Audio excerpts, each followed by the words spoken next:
Hi everybody, my name is Rebecca Medansky and I am a pelvic floor physical therapist. I'm the owner of Ladybird Physical Therapy, a clinic that's based in Austin but works with people all over the world and helps people manage pregnancy pains, prepare for birth, and recover postpartum. And I am so excited to have you here for today's video. Today, we are going to be talking about menstrual cups. Menstrual cups are a fantastic period product. I personally don't use them because of my own history of pelvic floor tension, which is a story for another day. But menstrual cups are excellent for a lot of reasons. They are environmentally friendly, they reduce waste. I know a lot of people don't like the feel of a tampon, their material is different. So I am a big fan of menstrual cups. However, postpartum, after pregnancy, a lot of people find that their menstrual cup doesn't quite fit right. And that can happen for a few reasons. So today I'm here to talk about the top 3 reasons why your menstrual cup might not fit quite right postpartum, as well as what you can do about those 3 reasons. So we're gonna jump right into it. Number 1, the first reason your menstrual cup might not fit quite right after pregnancy, after birth, when you get that first postpartum period, is pelvic floor muscle tightness. It's not uncommon to have pelvic floor muscle spasms and tightness following childbirth. I think that the thing people expect most often is weakness and tissue laxity, but that's not always the case, particularly for people who have a traumatic vaginal birth, for people who have perineal tearing. Your muscles often respond by spasming to tissue trauma. And while birth is beautiful, birth is also tissue trauma. So pelvic floor muscle tension can make it uncomfortable to insert the cup in the first place. If your muscles are really spasmed and you're trying to fold up the cup and insert it, if those muscles are really tight and they can't let go, insertion can be painful, insertion can be uncomfortable. And then even once you get the cup in there, it can feel like there's something there. Whereas typically when you insert a cup, when you insert a tampon, you don't really want to feel it.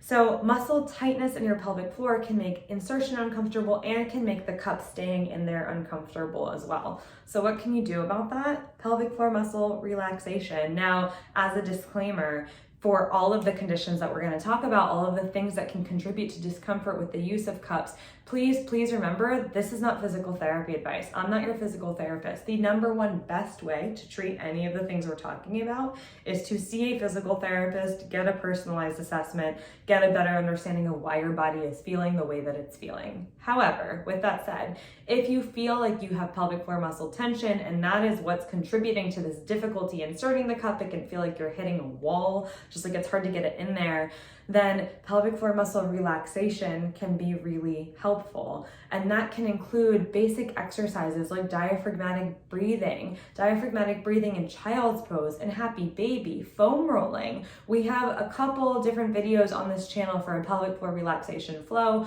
for foam rolling for pelvic floor muscle tension. So feel free to check those out. But again, see a pelvic floor physical therapist if you're concerned about how tension might be affecting you. Issue 2. So the next thing that can affect the ease of insertion of your cup and also how comfortable it is to wear a cup postpartum is tissue laxity. So this is what I think people more often expect to feel is weakness in the tissue, laxity in the vaginal wall, that looseness sensation, which is very common with pelvic organ prolapse, which can be common after vaginal birth, more likely common after a vaginal birth rather than a cesarean birth.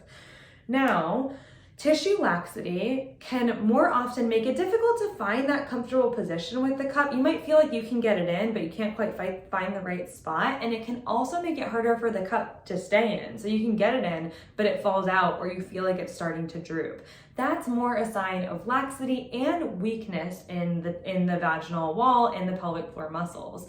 So if laxity is more of a problem, if keeping the cup in is a bigger issue for you, that might be a sign that you need pelvic floor muscle strengthening. Now, keep in mind that sometimes it can be a combination of both. Weakness and tension go hand in hand because a muscle needs to be strong and flexible to be able to do its job well. So please don't take this as a sign that if your cup is falling out, the only thing that can be causing that is weakness.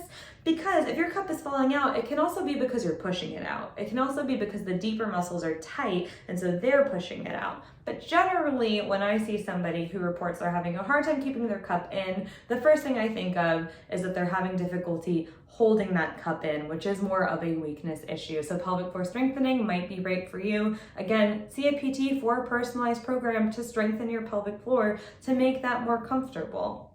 And lastly, the third reason that can make cup insertion and cup wearing uncomfortable postpartum is changes to your hormonal levels. Now, when we are lactating postpartum, we have decreased estrogen. We actually have decreased estrogen very similar to menopausal people.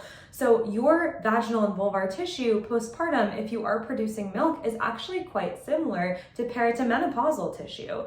After you stop producing milk, oftentimes that will return to normal estrogen levels, not in all people. But decreased estrogen in the vulvar tissue can lead to burning, itching, can lead to discomfort, pain with sex. It can even lead to bladder symptoms like urinary urgency, frequency, urinary incontinence. It can also make menstrual cup insertion uncomfortable. So if you are inserting your cup and your tissue just feels really sensitive, it feels like tearing, burning, it feels really irritated, that could be a sign that you have hormonal deprivation or estrogen deficiency leading to irritation at that vulvar tissue, at the tissue right at the vaginal opening.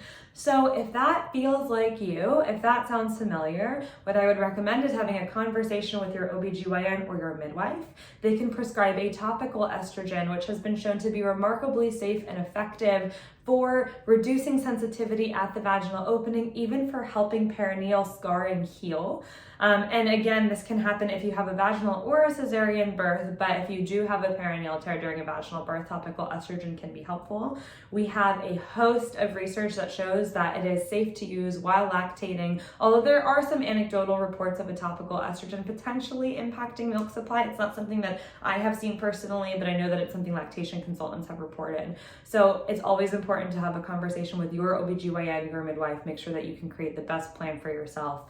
But those are the three main reasons why I see menstrual cups are uncomfortable postpartum, as well as some things that you can try if you're feeling that. So if you have questions, comments, concerns, comment below. If you want to learn more about working with Ladybird PT, you can contact us at www.ladybirdpt.com/contact. And we are always happy to chat about personalized advice and dive deep into what's going on with you and your body. But I hope that you have a wonderful day, and I look forward to chatting with you soon.